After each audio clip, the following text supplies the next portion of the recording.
Okay, guys, quick wrap-up video from chat. Only made a few calls today. One of them was on the watch list that I put out last night, the video that I put out last night. Said we're going to be watching WLT because they have earnings Wednesday after the close. Thought we might get some covering going into earnings because CLF in the same space had a nice gap up on earnings. I'll show you that in just a minute. But anyway, so WLT was my first call of the day in the chat room. This is the open. This red candle. Here's the opening 5-minute candle. There's the early high. Then it's kind of goofy trading. See all these spikes and tails and everything. But my decision was if it gets over the high of the day now, it might start that pre-earnings covering. So my entry idea was 1736, and worst case stop 20 cents below that. So here's what happened. There's the trigger, and almost all day grinded higher almost all day. Ended up going to 1810. So it moved up 74 cents in our favor on only 20 cents risk, and you can see we were never really underwater. WPRT,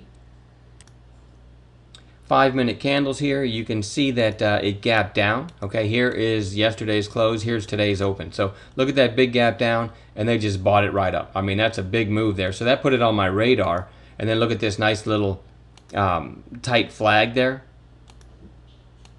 Right there, nice flag below the early high, and on the daily this was up above or right at a breakout point on the daily as well. Okay, so I called it basically over this base with a stop at 30.38.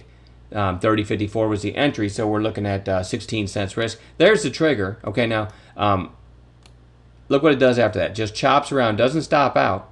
I ended up taking a flat somewhere in here out of boredom. Okay, not very long after the call. Just took a flat. I said, you know what, if it broke the high of the day and didn't go, but it did hold the stop, and then look what happens. In the afternoon, it runs up a quick 80 cents. So sometimes it just bees that way. Is that what they say? Just one of those things. If I'd have held it and let my stop work, I would have had a nice surprise in the afternoon. But usually if I take a tight base break and a high of day and the daily chart and everything's lined up and it breaks the base and comes right back into it, I usually just get out and don't ask questions. So anyway, and then late in the day, Rio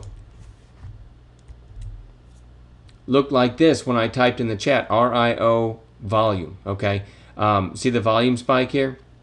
This met our parameters for what we call a Tokyo trade, but the name of it doesn't really matter. The way to place the trade is when you see a volume spike like that, some of our qualifications or stipulations that the trade has to, or the chart has to meet is, first of all, you want the biggest volume of the day, right? There's the early high of the day. You want this to not have taken out the highs, okay?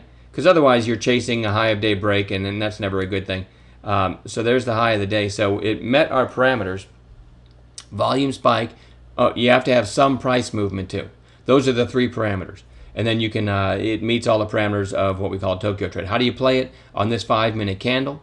You have to find it on the first 5-minute candle, okay? If this has been 3 candles running, I'm not going to take it, okay? But this is the first 5-minute candle of the volume spike. So you just go ahead and take it right there where you find it, 45.50-ish, somewhere right there. Your stop always goes right below that same candle, okay? I thought that was an arrow. Let me try that again.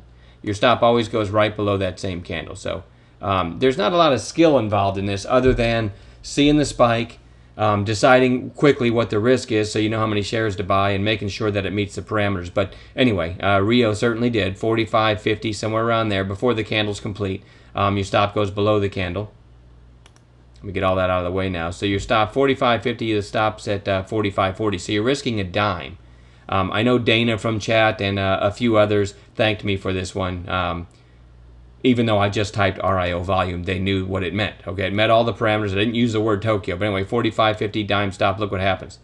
All of a sudden, you're to the high of the day. Now you're through the high of the day. Now people start chasing, and a super easy trade. It ends up closing at the high of the day. So 45.50, a quick 55 cents on a dime risk on a trade that really takes no skill other than noticing or recognizing that it's a Tokyo setup. And those are fun. We get those all the time in chat. And it just happens, that if someone posts the volume and you're able to catch it without chasing, those can be really fun trades. Always liked them.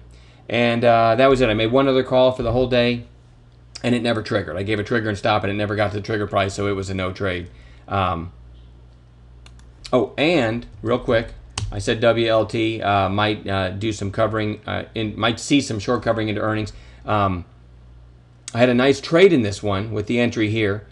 Sold some here, sold some into this spike here. But also bought this right here again in my IRA. I don't know why I'm saying this because I'm just going to make myself look like a fool if this goes against me. But I bought some in my IRA, and I'm going to actually hold it through earnings. I've never done that before. I've been trading for a long time, and I've never held something into earnings. But my thesis is that CLF, I told you I was going to show you the chart earlier, CLF, another coal stock beaten to death on earnings, gapped up. And my thesis is, even if WLT disappoints, it may be beaten up enough that it could run anyway. Okay, so wish me luck on that one. It is certainly not a call. I wouldn't tell anyone, even an enemy, that hey, this is a brilliant idea. I'm just putting it out there so we can all praise me or laugh at me after earnings. But anyway, that's what I've done. But a nice trade today in WLT nonetheless. And I think that was about it. Now the All-Stars, amazing, big ideas, had some great calls today. He called BlackBerry over 16. You can see that it kind of broke a trend line today. When it got through 16 here and came back down, he called it long back above 16 right there, and went all the way to almost 1660.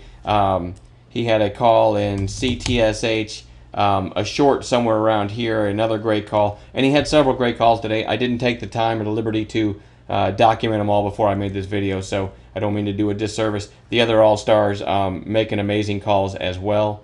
And if I were doing this right and I weren't so lazy, I would go over the chat and highlight some of their calls in here as well, because these are members that have proven themselves to be really good traders. So we bumped them up to All-Star status with their permission, and just amazing teamwork. They don't ask anything for it. They just like to help, and so it's a neat group of people. We've got 7 or 8 All-Star traders in there, and when they post something, it gets a chime, just like when I do. You hear a chime, and their font is different than everyone else's too. So their posts stand out. It's been probably the best thing I've ever done for the chat room, was adding those All-Stars. Great teamwork in there. Now, I've definitely babbled long enough. I'll see you guys tomorrow.